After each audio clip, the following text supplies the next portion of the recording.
Hallelujah. प्रभु का धन्यवाद, परमेश्वर की तारीफ हो। प्रभु का धन्यवाद करेंगे। आइए हम प्रभु की आराधना करें। धन्यवाद पिता, हालेलुया। महान जीवित परमेश्वर, आपका धन्यवाद। आज की शाम के लिए आपका धन्यवाद करते हैं प्रभु, हालेलुया। प्रभु आप महान और जीवित अनुग्रहकारी, विलंब से कोप करने वाले परमेश्वर हैं पिता। आपने सौभाग्य दिया एक बार फिर आपके चरणों में आए। धन्यवाद पिता, हालेलुया हालेलुया हालेलुया। सर्व सामर्थी परमेश्वर आपका धन्यवाद, हालेलुया। धन्यवाद धन्यवाद धन्यवाद। जीवित परमेश्वर आपका धन्यवाद, हालेलुया। ओ धन्यवाद धन्यवाद धन्यवाद धन्यवाद प्रभु, हालेलुया। तारीफ तारीफ तारीफ तारीफ तारीफ तारीफ, हालेलुया। धन्यवाद यीशु, हालेलुया। पिता आपके चरणों में आते हैं एक बार फिर आज की शाम पिता, आपसे निवेदन करते हैं प्रभु, हालेलुया। एक एक भाई बहन जो वचन सुनते हैं प्रभु, प्यारे परमेश्वर, हर एक से अपने वचन के द्वारा बातचीत करें पिता, हालेलुया। पवित्र आत्मा आप हर एक के मनों को कायल करें अपने वचनों के अनुसार पिता। प्रत्येक के जीवन को अपने लिए तैयार कीजिए पिता, हालेलुया। धन्यवाद प्रभु, सब कुछ आपके हाथ में सौंपते हैं। पूरी आराधना में पवित्र आत्मा आप सहायता कीजिए। आप ही सिखाएं आराधना करना और वचन सुनना, और प्रभु जी वचन के अनुसार चलना आप सिखाएं पिता, हालेलुया। धन्यवाद प्रभु, सब कुछ आपके हाथ में सौंपते हैं। धन्यवाद के साथ प्रार्थना यीशु मसीह नासरी के नाम से मांगते हैं, आमीन। हालेलुया। प्रभु का धन्यवाद, प्रभु की स्तुति करते हैं प्रियो। आइए हम प्रभु की आराधना करेंगे और एक भजन गाएंगे। हम सब जानते हैं अक्सर ये भजन, गीत की किताब में 64 नंबर, तारीफ करेंगे यीशु की, तारीफ करेंगे यीशु की भलाइयों को याद करके तारीफ करेंगे। ये भजन सब मिल करके गाएंगे। तारीफ करेंगे यीशु की, तारीफ करेंगे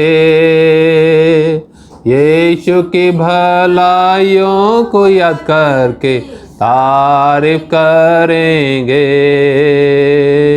तारीफ करेंगे यीशु की, तारीफ करेंगे यीशु की भलाइयों को याद करके तारीफ करेंगे। घोर अंधकार में, नाश और मौत की वादियों में, घोर अंधकार में, नाश और मौत की वादियों में, परीक्षाओं के बीच में बचाया पार कृपा से, परीक्षाओं के बीच में बचाया पार कृपा से, तारीफ करेंगे यीशु की, तारीफ करेंगे यीशु की भलाइयों को याद करके तारीफ करेंगे। सिय्योन के मार्ग में आए कैसे भी आजमाइशें, सिय्योन के मार्ग में आए कैसे भी आजमाइशें, शैतान पर फतह पाने को विश्वास भी दे दिया, शैतान पर फतह पाने को विश्वास भी दे दिया। तारीफ करेंगे यीशु की, तारीफ करेंगे यीशु की भलाइयों को याद करके तारीफ करेंगे। क्रूस को उठाकर, सुसमाचार को हाथ में लेकर, क्रूस को उठाकर, सुसमाचार को हाथ में लेकर, यीशु के पीछे चलने को सौभाग्य भी दे दिया, यीशु के पीछे चलने को सौभाग्य भी दे दिया।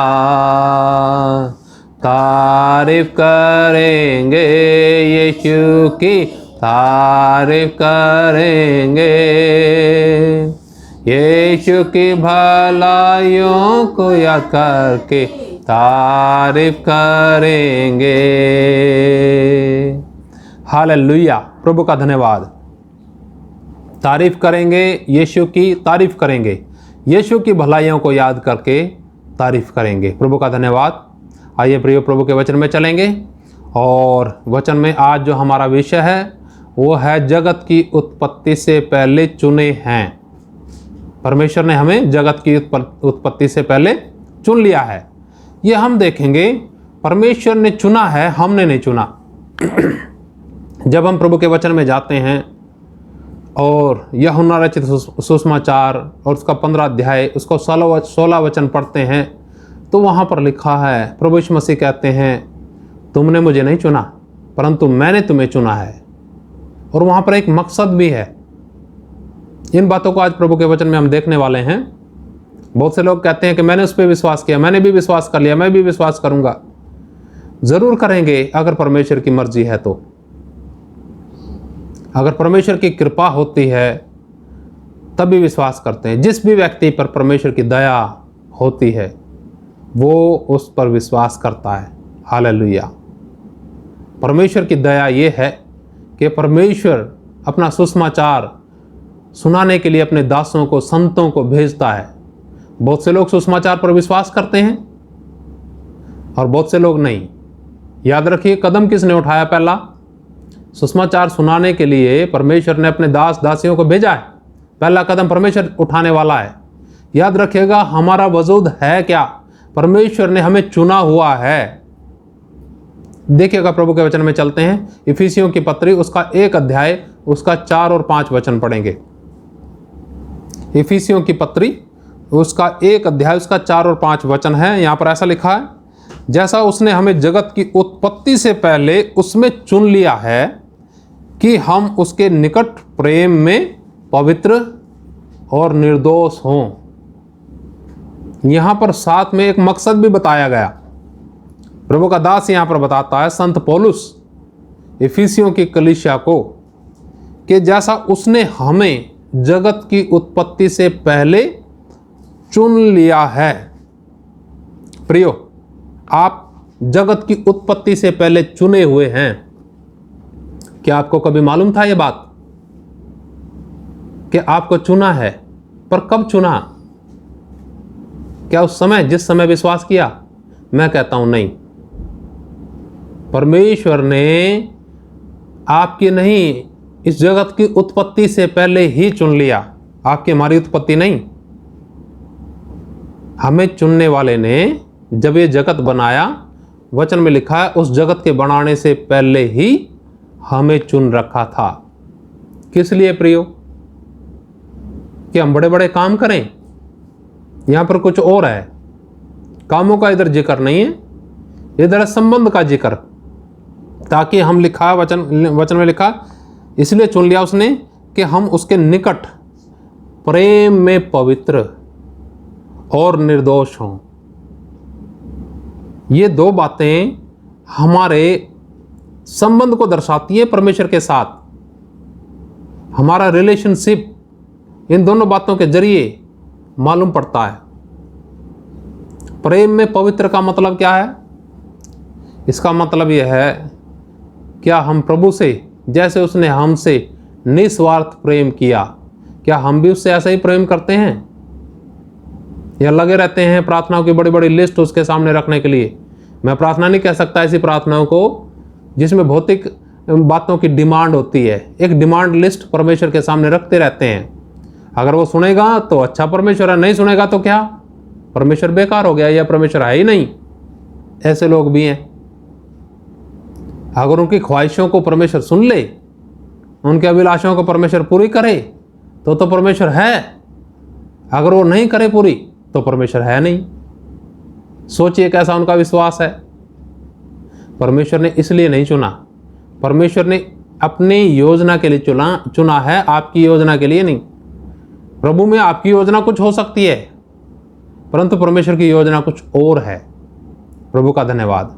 वो योजना का जिक्र यहीं पर लिखा है कि उसके प्रेम में हम निर्दोष हों, यानी निस्वार्थ हों, निस्वार्थ उसके पीछे चलें। और वचन के अंदर लिखा है प्रेम में पवित्र और निर्दोष हों। प्रभु का धन्यवाद। थोड़ा और चलेंगे आगे। यहाँ पर हमने देखा परमेश्वर ने हमें जगत की उत्पत्ति से पहले चुना है विशेष उद्देश्य के लिए। वो आपका उद्देश्य नहीं है। हर एक व्यक्ति अपना उद्देश्य लेकर के चलता है, ज़्यादातर व्यक्ति प्रभु में। परंतु जो लोग समझदार हैं, जिन्हें प्रभु के आत्मा के द्वारा जो अगुवाई पा करके चलते हैं, उनका अपना कोई एजेंडा, उनका अपना कोई उद्देश्य नहीं है। उनके जीवन में परमेश्वर का उद्देश्य है। उन्होंने समझ लिया कि हमारा इस पृथ्वी पर अस्तित्व जो है वो इसलिए है कि हमारे अस्तित्व के द्वारा अनंतकालीन परमेश्वर का अनंतकालीन एजेंडा यानी अनंतकालीन योजना पूरी हो। प्रभु का धन्यवाद। आइए और आगे चलते हैं प्रभु के वचन में।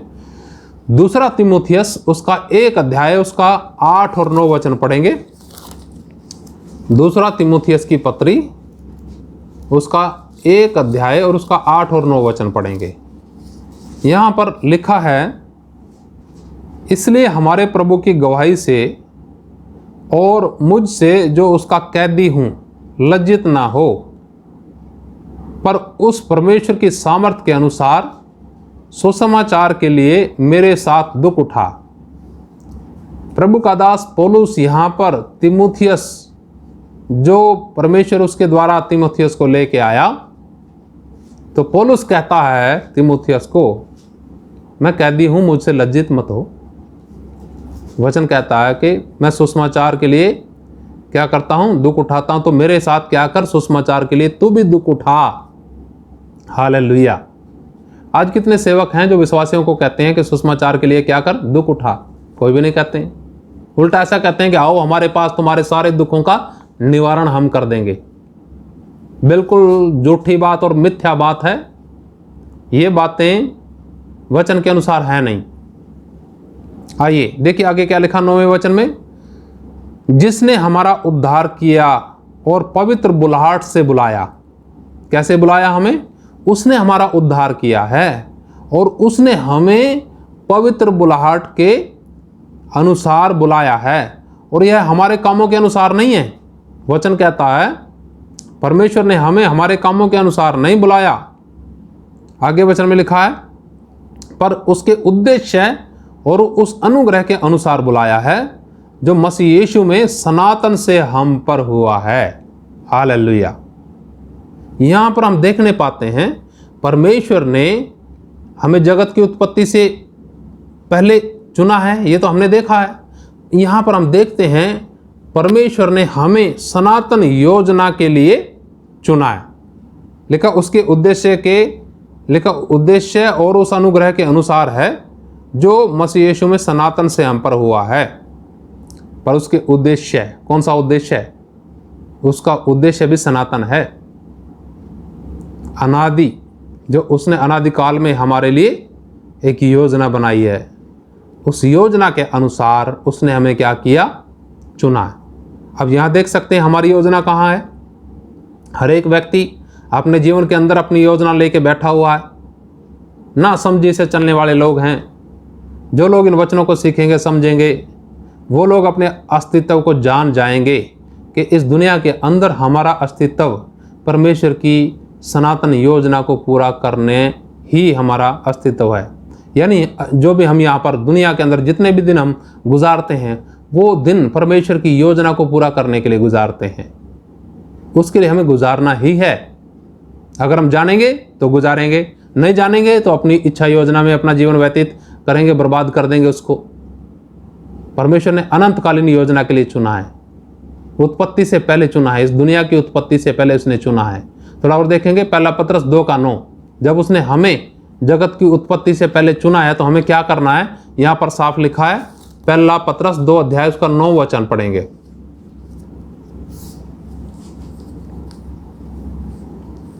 पर तुम एक चुना हुआ वंश और राजपदधारी, याजकों का समाज और पवित्र लोग और परमेश्वर की निज प्रजा हो, इसलिए कि जिसने तुम्हें अंधकार में से अपनी अद्भुत ज्योति में बुलाया उसके गुण प्रकट करो। हालेलुया। परमेश्वर ने इस जगत की उत्पत्ति से पहले प्रियो आपको चुना है, हमें चुना है। यहां पर वचन कहता है कि तुम उसकी क्या हो, लिखा उसका चुना हुआ वंश हो, राजपदधारी हो, याजकों का समाज और पवित्र लोग और परमेश्वर की निज प्रजा हो। इसलिए क्या करो, जब उसने हमें चुना है अपनी विशेष योजना के लिए, तो क्या करें, जो अस्तित्व है इस दुनिया के अंदर हमारा, उसमें हम क्या करें। उसमें लिखा है, इसलिए जिसने तुम्हें अंधकार के वश से अपनी अद्भुत ज्योति में बुलाया है, उसके गुण प्रकट करो। हालेलुया। कैसे गुण प्रकट करेंगे, जब उसे जानेंगे ही नहीं तो कैसे गुण प्रकट करेंगे। बहुत से लोग कहते हैं, पूरे घमंड के साथ कहते हैं, हाँ मैंने यीशु को जान लिया। प्रियो, यीशु को जानना कैसे पता चलेगा कि किसी ने यीशु को जान लिया। बड़ा गहरा भेद की बात है ये। शैतान लोगों को, विश्वासियों को विशेष करके उलझाए रखता है इसी बात में कि तू तो बहुत जानता है यीशु के बारे में, तूने तो बड़ा बाइबल पढ़ ली, तूने तो बड़ा ज्ञान कर लिया।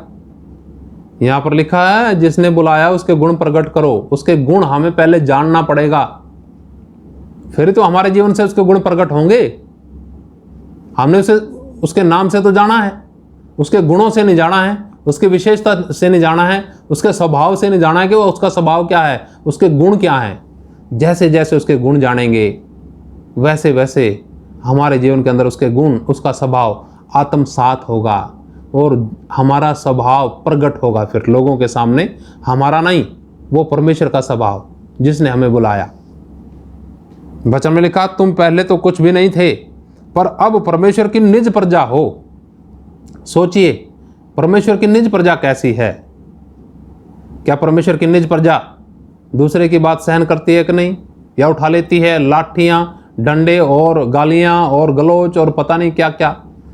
ऐसे लोग झूठे मसीह हैं, मसीह के लोगों का रूप धारण करते हैं, परंतु क्या है, वो सही मसीह नहीं है। जो सही है उसके जीवन के अंदर कोई शिकायत नहीं है। हर परिस्थिति में वो परमेश्वर की महिमा करेगा, क्योंकि उसने परमेश्वर को जान लिया है। इसलिए उसके जीवन से परमेश्वर के गुण प्रकट होंगे। यीशु मसीह के जीवन के ऊपर उसका ध्यान जाएगा कि इस दुनिया में रहते हुए यीशु मसीह ने किस प्रकार जीवन व्यतीत किया। जैसा यीशु मसीह ने जीवन व्यतीत किया अपने जीवन के द्वारा परमेश्वर की महिमा की, वैसे ही परमेश्वर ने हमें भी ये आदेश दिया है कि तुम भी उसके गुण वैसे ही प्रकट करो, जैसा वचन के अंदर हमने पढ़ा। लिखा वचन में, तुम पहले तो कुछ भी नहीं थे। क्या लिखा वचन में, पहले तुम कुछ भी नहीं थे पर अब परमेश्वर की क्या हो, प्रजा हो। पहले कुछ नहीं थे, अब परमेश्वर की प्रजा हैं। क्या मिक्स तो नहीं है बात, मिक्स तो नहीं है। कई बार क्या होते, जो पहले थे वही हैं आज भी, और समझते हैं कि नहीं हम अलग हैं, काम हमारे बिल्कुल पहले जैसे ही हैं। परमेश्वर अपने विशेष योजना के लिए आपको चुना है। परमेश्वर ने आपको वहां से अलग किया है। परमेश्वर ने तो अलग किया है, जैसा वचन में लिखा है कि उसने तुम पर दया की है। और लिखा, अब तुम पहले दया नहीं की थी, अब तुम पर दया की।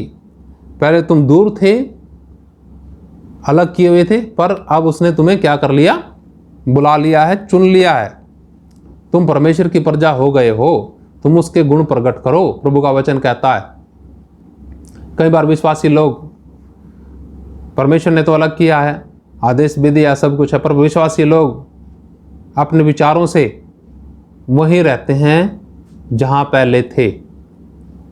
इसलिए अपने जीवनों के अंदर उनको भरपूरी महसूस नहीं होती, संतुष्टि महसूस उनको नहीं होती है। उनके जीवन के अंदर शिकायत भी बहुत होंगी और असंतुष्टि भी बहुत होगी। धीरे धीरे इन चीज़ों को शैतान क्या करेगा, बढ़ाता जाएगा और एक दिन जीवन को तहस नहस कर देता है। परमेश्वर ने अपने पुत्र यीशु मसीह को इसलिए भेजा है कि वो आपका जीवन के अंदर अपनी अनंतकालीन योजना पूरी करे।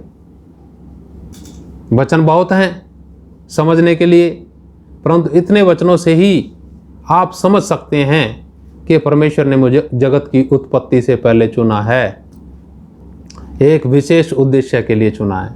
प्रभु का धन्यवाद। एक और वचन पढ़ेंगे। आइए रोमियो की पत्री 1 अध्याय उसका 1 वचन और पढ़ेंगे। रोमियो की पत्री 1 अध्याय उसका 1 वचन पढ़ेंगे। देखिए क्या लिखा है इधर, 1 और 1 में लिखा है। यहाँ पर प्रभु का दास पौलुस कहता है, पौलुस की ओर से जो यीशु मसीह का दास है और प्रेरित होने के लिए बुलाया गया। किसके लिए बुलाया गया? उसको मालूम है अपनी बुलाहट। आज विश्वासियों को मालूम नहीं है बुलाहट, क्योंकि अभिलाषाओं में फंसे हुए हैं, विलासताओं में, वासनाओं में फंसे हुए हैं पूरे। उन्हें पता ही नहीं किस लिए बुलाया। यहाँ पर प्रभु का दास कहता, संत पौलुस के ओर से जो यीशु मसीह का दास है और प्रेरित होने के लिए बुलाया गया। किसके लिए बुलाया? प्रेरित होने के लिए बुलाया गया और परमेश्वर के उस सुसमाचार के लिए अलग किया गया है। हालेलुया। हमने पढ़ा है, हम उसकी निज प्रजा हैं, याजकों का समाज हैं, चुना हुआ वंश हैं, पवित्र लोग हैं। इसलिए लिखा, जिसने तुम्हें अंधकार के वश से बुलाया, अंधकार के वश से छुड़ाया है, उसके गुण क्या करो? प्रकट करो। और अभी हम क्या देख रहे हैं यहाँ पर? संत पौलुस कहता है कि परमेश्वर ने मुझे सुसमाचार के लिए अलग किया है। अगर हम परमेश्वर की योजना को समझ जाते हैं और इस बात को भी समझ जाते हैं कि हमें परमेश्वर ने चुना है, चुना हुआ है परमेश्वर की तरफ से, एक विशेष मकसद के लिए चुना है, उस विशेष मकसद को हम दीवारों पर लिख के लगा लेंगे कि हाँ, इसलिए परमेश्वर ने मुझे चुना है। प्रभु का धन्यवाद। जब हम प्रभु के वचन में गंभीरता से अध्ययन करते हैं, तब परमेश्वर का वचन प्रकाशन के तौर पे पवित्र आत्मा हम सब के ऊपर प्रकट करते हैं। तब हमें मालूम पड़ता है कि परमेश्वर ने हमें किस लिए चुना। पर हम उस जद्दोजहद से ही बाहर नहीं निकल पाते जो हमारे शरीर और आत्मा में चलती रहती है। शरीर की बातों की तरफ हमेशा ध्यान रहता है, आत्मा की बातों की तरफ ध्यान जाता ही नहीं है। इसलिए हम देखते हैं कि दुनिया के अंदर आज भी सुसमाचार तो है, परंतु सुसमाचार को जीने वाले लोग हैं नहीं। उस सुसमाचार के अनुसार जीने वाले लोग जिस दिन होना शुरू हो जाएंगे, उस दिन अंधकार जाता रहेगा। हालेलुया। उस दिन बहुत लोग प्रभु पर विश्वास करेंगे। प्रभु का धन्यवाद। प्रियो, अपनी बुलाहट को जानिए और उस उद्देश्य को जानिए जिसके लिए परमेश्वर ने आपको बुलाया। प्रभु का धन्यवाद। आइए हम प्रार्थना करेंगे। हालेलुया। प्रभु का धन्यवाद करें। पिता आपका धन्यवाद। हालेलुया। धन्यवाद यीशु, धन्यवाद। हालेलुया। प्रभु आपका धन्यवाद। राजाओं के राजा, प्रभुओं के प्रभु, सर्वशक्तिमान परमेश्वर आपका धन्यवाद। आज के शाम के लिए धन्यवाद करते हैं प्रभु, आपने हमें जगत की उत्पत्ति से पहले चुन लिया है एक विशेष उद्देश्य के लिए, ताकि हम आपके प्रेम में निष्कलंक और निर्दोष हों। प्रभु, हम आपके उस उद्देश्य को पूरा करने योग्य हो सकें जो आपने जगत की उत्पत्ति से पहले तैयार किया है। धन्यवाद पिता। एक एक भाई और बहन इस समय जो वचन सुनते हैं, हो सकता है कई लोग समस्याओं में हों, परेशानियों में हों, दुख और मुसीबतों में हों। हमारा विश्वास है प्रभु, हर एक के पीछे आपका हाथ है। हर एक दुख मुसीबत के पीछे आपका हाथ है, आपकी योजना है। प्रभु, आपकी योजना पूरा हो हर एक के जीवन के अंदर। धन्यवाद पिता। प्रभु, सब कुछ आपके हाथ में सौंपते हैं। आप संभालें प्रभु, मन की आंखों को ज्योतिर्मय करें, प्रकाशमान करें, ताकि अपनी बुलाहट को जानने पाएं और उस उद्देश्य को जानने पाएं जिसके लिए आपने बुलाया। धन्यवाद पिता। धन्यवाद के साथ प्रार्थना यीशु मसीह के नाम से मांगते हैं, आमीन। हालेलुया। प्रभु का धन्यवाद। परमेश्वर की स्तुति हो। प्रभु आप सबको आशीष दे। कल फिर मिलेंगे। मारना था।